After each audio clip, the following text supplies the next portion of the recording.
Hello everyone, welcome to your channel.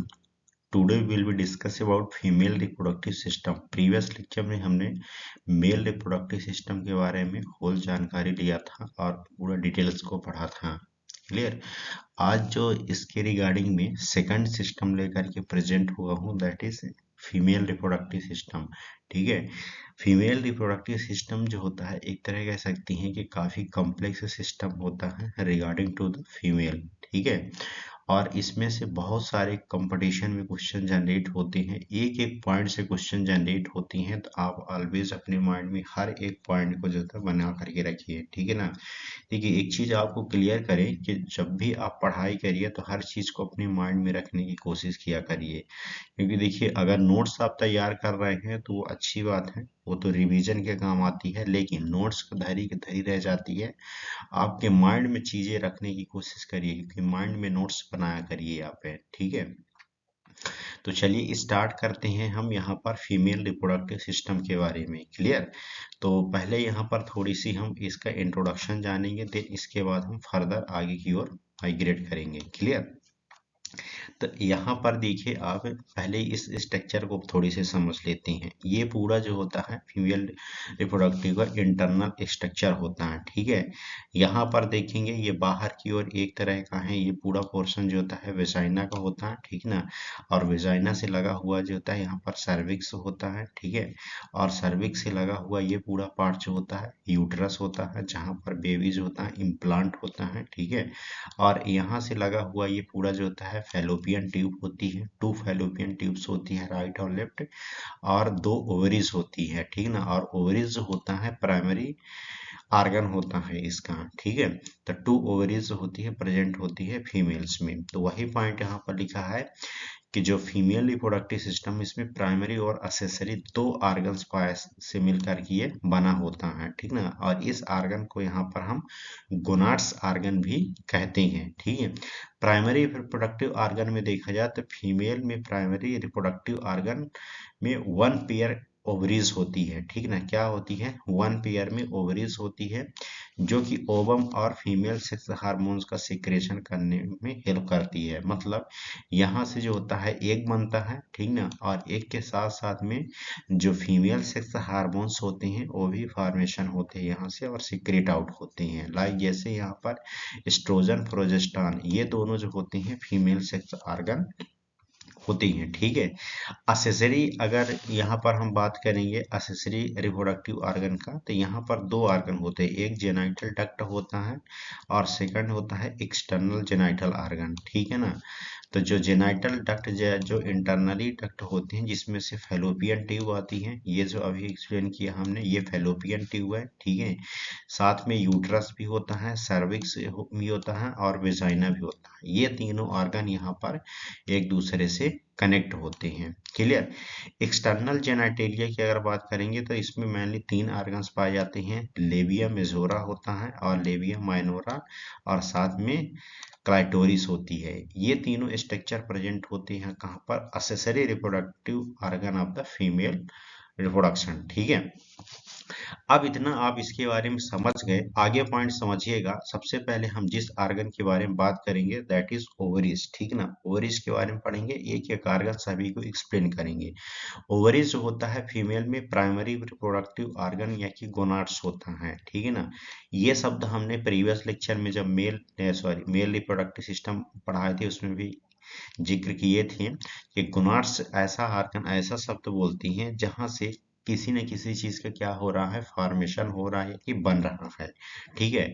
तो यहाँ से क्या किसका जो होता है फॉर्मेशन होता है? One pair of the ovaries. ठीक ना. मतलब कि प्राइमरी ट्यूब ऑर्गन में वन पेयर ओवरीज पाई जाती है.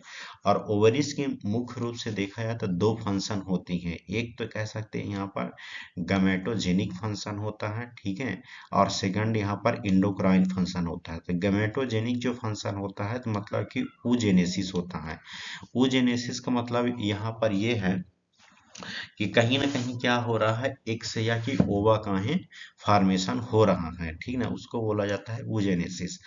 इंडोक्राइन फंक्शन के रिगार्डिंग में अगर देखा जाए तो इंडोक्राइन फंक्शन में यहाँ पर बता रहा है कि फीमेल सेक्स हार्मोन्स का सिक्रेशन होता है. ये जो पूरा आपको ऑर्गन नजर आ रहा है, ठीक है ना, पाउच के रूप में नजर आ रहा है, ये पूरा किसका ऑर्गन है, ओवरीज का है। ठीक है, बहुत सारे इसमें क्या होती हैं, फॉलिकल्स भी प्रेजेंट होती हैं जो कि क्या करती हैं, एक और हार्मोन्स का है सिक्रेशन या कि फॉर्मेशन करने में हेल्प करते हैं। जैसे यहाँ पर देख सकते हैं आप, ठीक है, कि यहाँ पर ये जो नजर आ रहा है ये प्राइमरी फॉलिकल्स है। सबसे पहले प्राइमरी फॉलिकल से ही बनता है ओवरीज में, फिर धीरे धीरे यही प्राइमरी फॉलिकल्स जो होता है ग्रोविंग फॉलिकल्स के रूप में कन्वर्ट हो जाता है, तो बड़ा सा ग्रो बनता है। अब ये जो ग्रोविंग फॉलिकल्स था तो धीरे धीरे और इनलार्ज की कंडीशन में आएगा, और इसके अंदर जो होता है एक सेल्स और फॉलिकुलर सेल्स, दो सेल्स का जो होता है फॉर्मेशन कर देगा। ठीक है, अब जैसे जैसे ये फॉलिकल्स आगे की ओर माइग्रेट होगा, ठीक है, तो जो फॉलिकुलर था तो वो कुछ इस तरीके से सेम में कन्वर्ट हो जाएगा, और जो एग वाली सेल्स थी तो वो इस तरीके से कन्वर्ट हो जाएगी। आप देख रहे होंगे येलो और डार्क आपको दिख रहा होगा।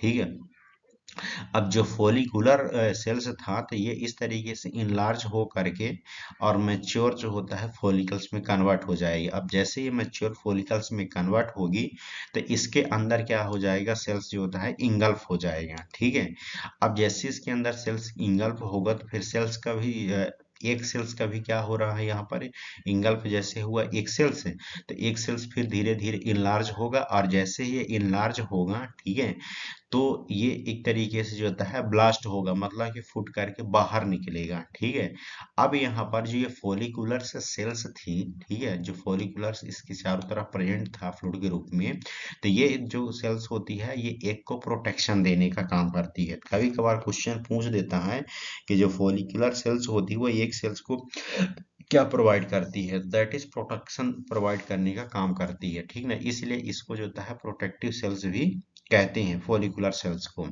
अब जैसे जैसे ये ब्लास्ट होगा, ब्लास्ट होकर के बाहर निकलेगा तो यहाँ से ओवुलेशन की प्रोसेस स्टार्ट हो जाती है। आगे इसको भी समझेंगे। इम्पेटिव फॉलिकल्स जो होता है कुछ इस तरीके से नजर आएगा। ठीक है ना, कार्पस ल्यूटियम के रूप में ये कन्वर्ट होगा, और कार्पस ल्यूटियम रिग्रेसेस के रूप में कन्वर्ट हो जाएगा। अजी जो कार्पस ल्यूटियम होता है ना, यहाँ पर ही जो होता है फीमेल सेक्स हार्मोन्स का फॉर्मेशन होता है। ठीक है, इतना इनके बारे में समझ गए। अब यहाँ पर इसका फंक्शन समझिए कि ओवरीज का फंक्शन क्या होता है। बट फंक्शन में आने से पहले यहाँ पर इसका एनाटॉमिकल पोजीशन देख लेते हैं कि ओवरीज जो होती है एक तरह का ओवल शेप या कि ओवॉइड शेप आर्गन होती है, जो कि 4 सेंटीमीटर लॉन्ग और 2 सेंटीमीटर विड्थ एंड 1 सेंटीमीटर जो होती है मोटी होती है। ठीक है, इतना आप याद रखिएगा कि 4 to 1 को। क्लियर, ओवरीज जो होती है इसका सिचुएशन देखा जाए तो पेल्विक कैविटी में पाई जाती है, और ब्रॉड लिगामेंट से क्या रहती है, अटैच होती है।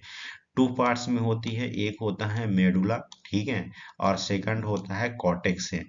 यहाँ पर देख सकते हैं जो मेडुला होता है तो ये सेंट्रल डीपर पार्ट्स होता है, ये जो आपको ब्राउन कलर में पूरा नजर आ रहा है, ठीक है, इसी पूरा पोर्शन को बोला जाता है क्या, मेडुला।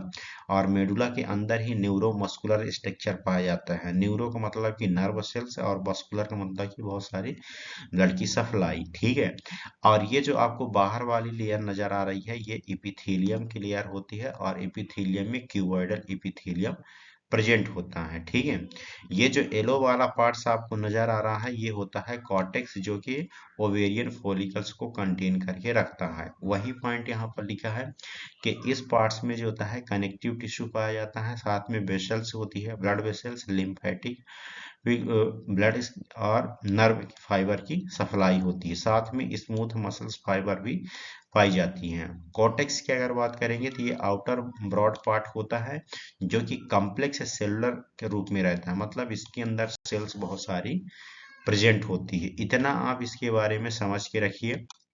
क्लियर, फंक्शन की अगर बात करेंगे तो यहाँ पर जो ओवरीज होती है फीमेल, प्राइमरी रिप्रोडक्टिव ऑर्गन होती है, जो कि फंक्शन तीन तरीके से कर रही है। एक तो यहाँ पर secretion of the sex hormone, ठीक है, सेकंड यहाँ पर oogenesis, और थर्ड यहाँ पर regulation of the menstrual cycle. तीन तरीके से इसका जो होता है मोस्ट इम्पोर्टेंस फंक्शन होता है। ठीक है, सबसे पहले यहाँ पर हम समझेंगे कि secretion of the female sex hormones है। ओवरीज में एस्ट्रोजन और प्रोजेस्टेरॉन जो होती हैं ये मेन इम्पोर्टेंस रूप से सिक्रेट होती हैं, और कुछ मात्रा में जो होता है इनहिबिन और रिलैक्सिन, ये दोनों भी हार्मोन्स यहाँ पर सिक्रेट होते हैं। ठीक है, जैसे एग्जांपल बता रहा है यहाँ पर एस्ट्रोजन और प्रोजेस्टेरॉन, ये हमेशा याद रखिएगा कि ये फीमेल सेक्स हार्मोन्स होती हैं। एस्ट्रोजन की अगर बात करेंगे तो ये नॉन प्रेग्नेंट वुमेन में एस्ट्रोजन ओवरीज के द्वारा लार्ज क्वांटिटी में सीक्रेट होता है, और कुछ मात्रा में जो होता है एड्रीनल कॉर्टेक्स से भी सीक्रेट होता है। एड्रीनल कॉर्टेक्स जो होता है, एड्रीनल एक ग्लैंड होती है जो कि किडनी के सुपीरियर पार्ट में सिचुएटेड होती है, ठीक है। एस्ट्रोजन की अगर फंक्शन की बात करेंगे तो effect on the ovarian follicles, ये ओवेरियन फॉलिकल्स में इफेक्ट करता है, जिसमें से एस्ट्रोजन ओवेरियन फॉलिकल्स की अलग अलग स्टेज में ग्रोथ के लिए रिस्पॉन्सिबल होता है। जैसे जैसे मतलब कि फॉलिकल्स ग्रोथ हो रहा है उसके लिए रिस्पॉन्सिबल एस्ट्रोजन हार्मोन्स होता है, ठीक है ना। सेकंड है effect on the uterus. Uterus में कैसा इफेक्ट देता है कि एस्ट्रोजन यूट्रस के साइज को बढ़ाता है, ठीक ना। मतलब कि जो यूट्रस का साइज हो रहा है आफ्टर द प्रेगनेंसी, तो उसके साइज को इंक्रीज करने में भी हेल्प करता है। Effect on the fallopian tube से, फेलोपियन ट्यूब में किस तरीके से इफेक्ट दे रहा है कि यह फेलोपियन ट्यूब की एपिथेलियल लाइनिंग को बढ़ाने का काम करता है, ठीक है। जैसे एपिथेलियल सेल की लाइनिंग अगर बढ़ती है ना, तो वहां पर भी क्या होता है, स्पर्म सेल्स और जो एग सेल्स होती है दोनों को क्या हो रहा है, मेटिंग होता है, ठीक ना। इफेक्ट ऑन द वेजाइना, यह वेजाइना की एपिथेलियल लाइनिंग में चेंजेस करता है, ठीक ना, और इसमें क्यूबॉइडल और स्टेटिफाइड एपिथेलियल में कन्वर्ट हो जाता है, ठीक है ना। मतलब कि जो क्यूबॉइडल एपिथेलियम की लाइनिंग होगी वो स्टेटिफाइड एपिथेलियम की लाइनिंग में कन्वर्ट हो जाए। ये मुख्य रूप से किसका फंक्शन होता है, एस्ट्रोजन का। नेक्स्ट हम फंक्शन देखेंगे यहाँ पर प्रोजेस्टेरॉन का। प्रोजेस्टेरॉन का जो फंक्शन होता है, तो ये वुमेन्स में बहुत ही कम क्वांटिटी में प्रोजेस्टेरॉन हार्मोन्स का सिक्रेशन होता है, और प्रेग्नेंट में फर्स्ट ट्राइमेस्टर में कॉर्पस ल्यूटियम से, और सेकंड और थर्ड ट्राइमेस्टर में प्लेसेंटा से प्रोजेस्टेरॉन का सिक्रेशन होता है। समझिएगा पॉइंट को, देखिए एक्चुअल में अगर प्रोजेस्टेरॉन हार्मोन्स को देखा जाए तो जो नॉन प्रेग्नेंट वुमेन होती है, ठीक है ना, तो उसमें बहुत ही कम क्वांटिटी में इसका सिक्रेशन होता है। और ये सीक्रेट कब होता है, जब after the pregnancy first trimester रहेगा तो कार्पस ल्यूटियम सीक्रेट होगा, जो अभी आपको स्ट्रक्चर दिखाया था, ठीक है ना। फिर जब सेकंड और थर्ड ट्राइमेस्टर रहेगा तो ये प्लेसेंटा से भी जो होता है सिक्रेस होना स्टार्ट हो जाएगा, क्योंकि सेकंड और थर्ड ट्राइमेस्टर में प्लेसेंटा में उनका फॉर्मेशन फुली डेवलप हो जाता है, ठीक है। तो कुछ इस तरीके से इसका कार्य होता है। फंक्शन की अगर बात करेंगे तो effect on the fallopian tube, progesterone mucosa lining की सेक्रेटरी एक्टिविटी को बढ़ा देता है, ठीक है ना। कहने का मतलब ये है कि जो फेलोपियन ट्यूब में म्यूकस का सिक्रेशन हो रहा है तो उसकी एक्टिविटी को बढ़ा देता है आफ्टर द प्रेगनेंसी, ठीक है ना। Effect on the uterus, uterus में किस तरह काम कर रहा है कि प्रोजेस्टेरॉन यूट्रस के सिक्रेटरी एक्टिविटी को बढ़ाता है, ठीक ना, जो वहाँ का मटेरियल सिक्रेट हो रहा है उसको बढ़ाता है। Effect on the memory gland, ठीक ना, फीमेल में मेमोरी ग्लैंड पाई जाती है, तो प्रोजेस्टेरॉन लोब्यूल्स और एल्वोलाई के डेवलपमेंट को बढ़ाकर मेमोरी ग्लैंड को भी डेवलपमेंट करता है। कहने का मतलब यहाँ पर ये है कि जो प्रोजेस्टेरॉन हार्मोन्स होता है तो आफ्टर द प्रेगनेंसी जो मेमोरी ग्लैंड में लोब्यूल्स प्रेजेंट होते हैं, फैट लोब्यूल्स और साथ में फैट एल्वोलाई, इनका अगर डेवलपमेंट धीरे धीरे हो जाएगा तो जो मेमोरी ग्लैंड होगी उसके साइज का भी धीरे धीरे जो होता है डेवलपमेंट स्टार्ट हो जाएगा, ठीक है। तो कुछ इस तरीके से प्रोजेस्टेरॉन हार्मोन्स जो होता है वर्क करता है, क्लियर। नेक्स्ट आर्गन की हम बात करेंगे यूट्रस की, ठीक है। यूट्रस के पहले हम फंक्शनल एनाटॉमी जानेंगे। यहाँ पर देख सकते हैं तीन पार्ट्स होते हैं। ये पूरा जो ऊपर वाला नजर आ रहा है टॉप में, इसको बोलते हैं फंडस, ठीक है ना। सेंटर का जो पार्ट्स होता है इसको बोलते हैं बॉडी, ठीक ना। और बॉडी से लगा हुआ जो वेजाइना और बॉडी के बीच में होता है इसको बोलते हैं सर्विक्स है, ठीक है ना। और ये जो फंडस वाला पार्ट होता है ना, यहाँ पर ही बेबी का क्या होता है, इम्प्लांटेशन होता है, मतलब कि बेबी यहाँ पर ही इंक्रीज होना स्टार्ट हो जाता है। यूट्रस को वोम्ब भी कहा जाता है, या और यूट्रस पेल्विक कैविटी के रेक्टम और यूरिनरी ब्लैडर दोनों के बीच में सिचुएटेड होती है, ठीक ना।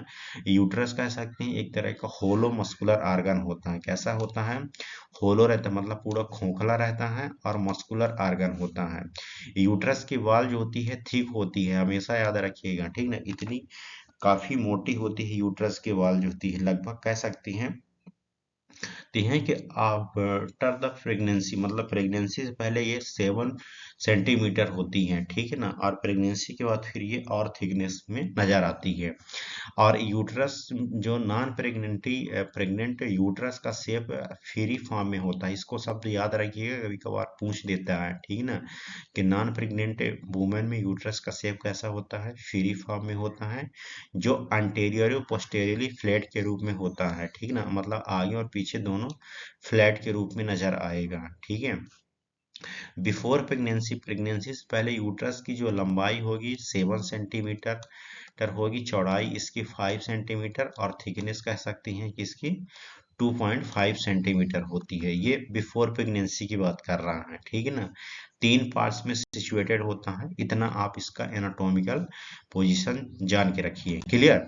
नेक्स्ट हम समझेंगे यूट्रस का यहाँ पर हिस्टोलॉजिकल स्ट्रक्चर, देन इसके बाद इसका फंक्शन भी समझेंगे। एक्चुअल में यूट्रस जो होता है 3 लेयर से मिलकर के बना होता है। एक होता है पेरीमेट्रियम, पेरिटोनियम, और पेरिटोनियम जो होती है ये आउटर सीरस लेयर होती है। मायोमेट्रियम जो होती है तो ये मिडिल मस्कुलर लेयर होती है, ठीक है। और इनर वाली जो होती है इसको हम इंडोमेट्रियम बोलते हैं। और ये जो आउटर वाली लेयर होती है इसको हम पेरीमेट्रियम भी बोलते हैं और पेरिटोनियम भी बोलते हैं। टोनियम का मतलब क्या है, एब्डोमिनल से ये अटैच होती है। क्लियर। पेरिटोनियम यूट्रस को कवर करने वाली आउटर लेयर होती है, ठीक ना, जो कि मेम्ब्रेनस सीरस लेयर से मिलकर के बनती है। मायोमेट्रियम जो होती है ये मोटी मिडिल लेयर होती है, जो कि स्मूथ मसल्स फाइबर से मिलकर बनती है। और मायोमेट्रियम में स्मूथ मसल्स जो होते हैं फाइबर के 3 लेयर से अरेंज होते हैं, ठीक है ना। और जो इंडोमेट्रियम होती है इनर मोस्ट लेयर होती है, और इनर मोस्ट लेयर होने के कारण यहाँ पर इनर म्यूकोस मेम्ब्रेन का भी सिक्रेशन होता है, इसलिए इसे हम इनर म्यूकोस मेम्ब्रेन भी कहती हैं। और यह सिलिएटेड एपिथेलियम टिश्यू की बनी होती है, ठीक है ना। कुछ इस तरीके से आप स्ट्रक्चर समझ सकते हैं। ये वाला जो पॉइंट आपको नजर आ रहा है ये होता है इंडोमेट्रियम, ठीक है ना। ये पॉइंट और जो नजर आ रहा है इसको बोलते हैं मायोमेट्रियम। और बाहर का जो ये पॉइंट नजर आ रहा है लेयर वाला इसको बोलते हैं पेरीमेट्रियम, ठीक है। तो ये तीनों लेयर की आप याद रखिए, कभी कभार पूछ देता है कि यूट्रस की कितनी लेयर होती है, 3 लेयर होती हैं। क्लियर। आगे समझते हैं यहाँ पर हम ओवुलेशन। ओवुलेशन क्या होता है ये चीज को आप समझिए कि ओवुलेशन जो होता है एक तरह कह सकते हैं ग्राफिकल फॉलिकल्स का ओवम में मैच्योर होना, और ओवम का एब्डोमिनल कैविटी में रिलीज होना होना क्या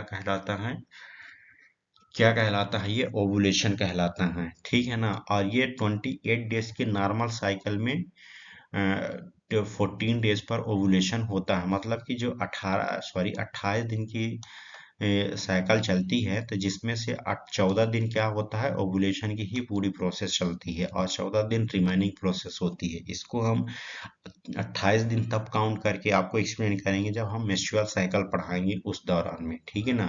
एब्डोमिनल कैविटी में रिलीज होने वाले ओवम फैलोपियन ट्यूब में इंटर हो जाते हैं, ठीक है ना। मतलब कि ये ओवरी से रिलीज होगा, ठीक है ना, और ओवरी से रिलीज होकर के कहाँ पर ये इंटर हो जाती है, फैलोपियन ट्यूब में, ठीक है ना।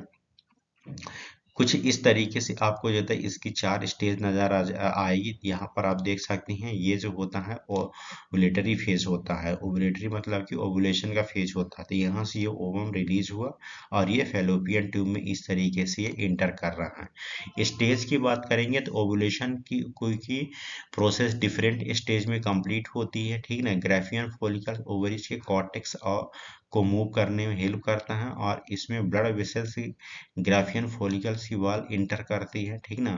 और यह फॉलिकल्स ब्लड सप्लाई को बढ़ाती है, और साथ में प्लाज्मा लेवल बढ़ने से फॉलिकल की साइज भी बढ़ती है, ठीक ना। मतलब कहने की यह है कि पूरा चीज जो होता है उसको मेंटेन करके रखती है जो ग्राफिकन फॉलिकल्स एरिया है। क्लियर। इस तरीके से प्रोसेस होती है। नेक्स्ट यहाँ पर हम समझेंगे pregnancy and implantation. Clear.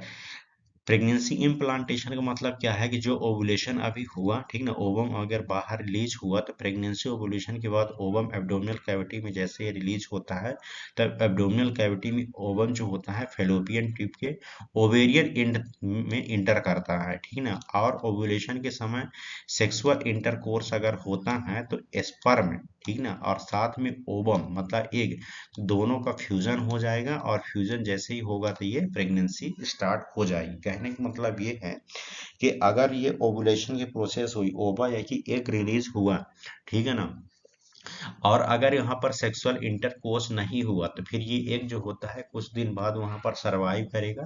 Then इसके बाद जो होता है वो डेड फॉर्म में होकर के मेंस्ट्रुअल पीरियड के दौरान रिलीज होकर के बाहर निकल जाएगा। अगर इंटरकोर्स हुआ, ठीक है ना, तो स्पर्म और एग दोनों के जो होता है मेटिंग होगा और ये फ्यूज होगा, और फ्यूज होने के बाद प्रेगनेंसी जो होता है स्टार्ट कर देगा।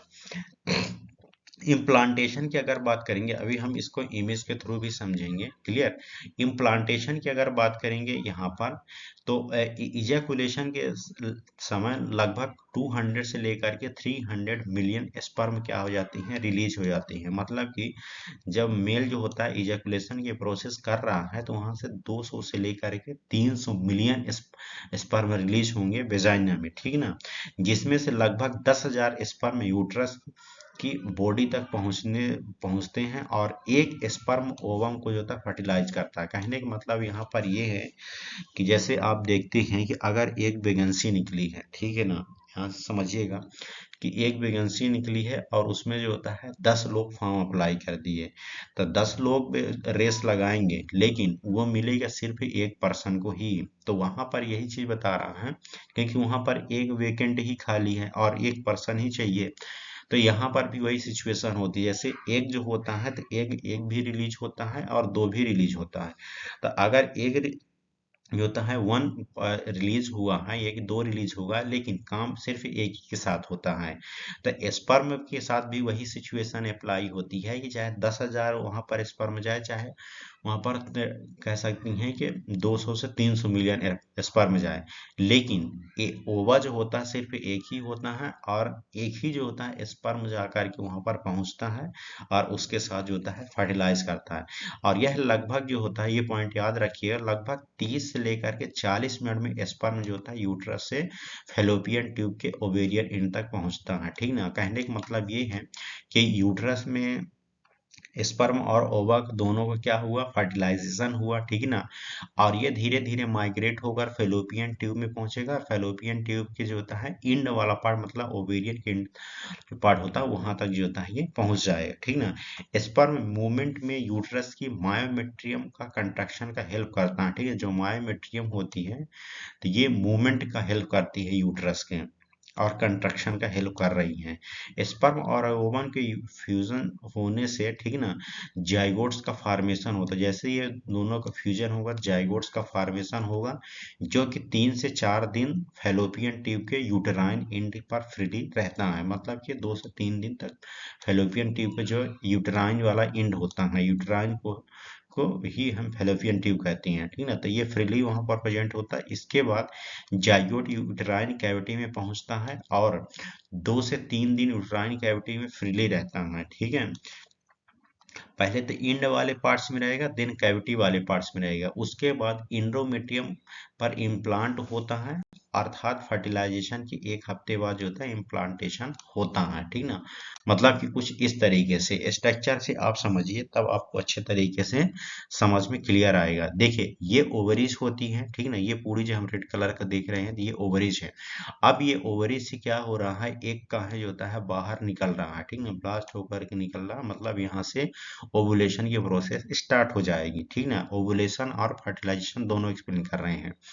अब यहाँ से जैसे ओवुलेशन हुआ तो oocyst बना, और oocyst जो होता है ये आगे की ओर, मतलब एक जो होता है आगे की ओर माइग्रेट होगा, और यहाँ पर देखिए स्पर्म है, ठीक है ना।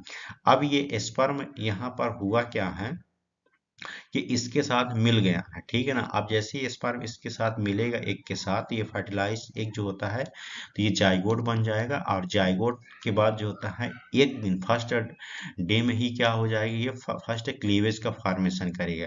फिर सेकंड डे में जो होता है 2 सेल्स का है फॉर्मेशन करेगा, और 2 3 से लेकर के चौथे दिन में ये 4 सेल्स का है फॉर्मेशन करेगा, ठीक ना। अब जैसे ही चौथा दिन होगा तो फिर वहां पर जो होता है 8 सेल्स का क्या हो जाएगा, इनकम्प्लीटेड मोरुला का फॉर्मेशन हो जाएगा, ठीक है ना। अब जैसे ही यहाँ पर 5वां दिन आएगा तो उस दौरान भी क्या हो जाएगा कि जो ये अनकम्पेटेड मोरुला था तो वो कंपैक्टेड मोरला के रूप में फॉर्मेशन हो जाएगा, मतलब पूरा ब्लास्ट हो जाएगा। और फिर ब्लास्ट हो करके जैसे ये 6 और 7 डेज होगा तो ये अर्ली जो होता है ब्लास्टोसाइट्स बनेगा। अब जैसे अर्ली ब्लास्टोसाइट्स बनेगा तो ये ब्लास्ट होगा और फिर यहाँ पर लेट स्टेज ब्लास्टोसाइट बनेगा और लेट ब्लास्टोसाइट बन करके फिर ये हैचिंग होगा। हैचिंग मतलब होता है बाहर निकलना, ठीक ना।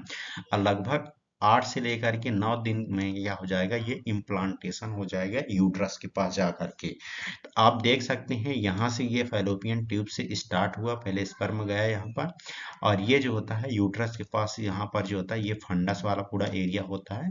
तो यहाँ पर इसका ही इम्प्लांटेशन हो जाता है, ठीक है।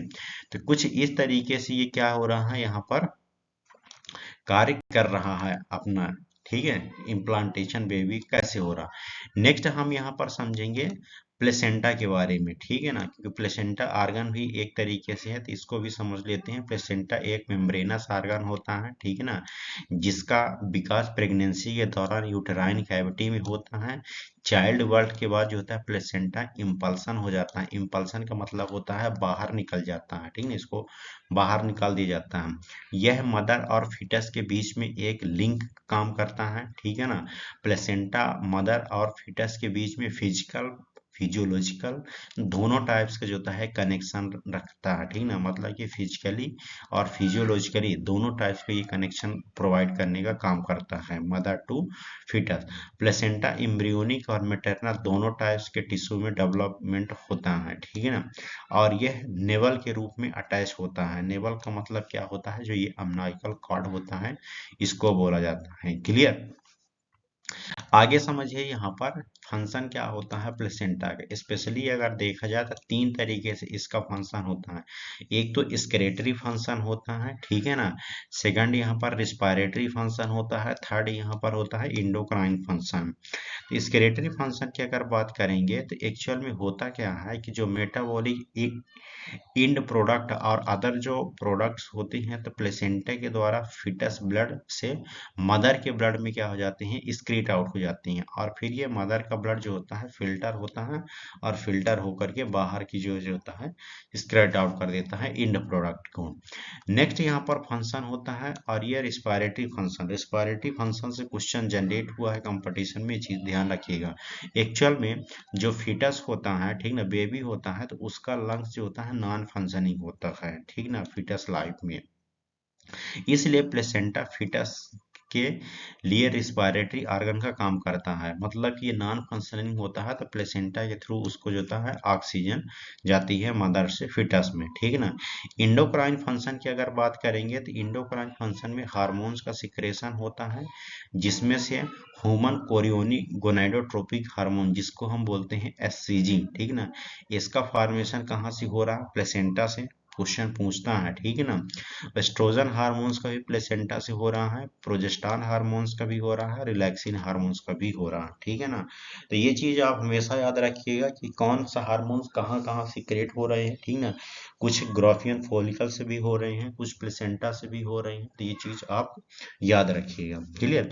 तो it was all about today lecture female reproductive system यहाँ से फिनिश होता है। एक लेक्चर इसका और बचेगा मेंस्ट्रुअल पीरियड, उसको अलग से हम जो होता है साइकिल को कंप्लीट करेंगे। क्लियर, डिटेल्स तरीके से।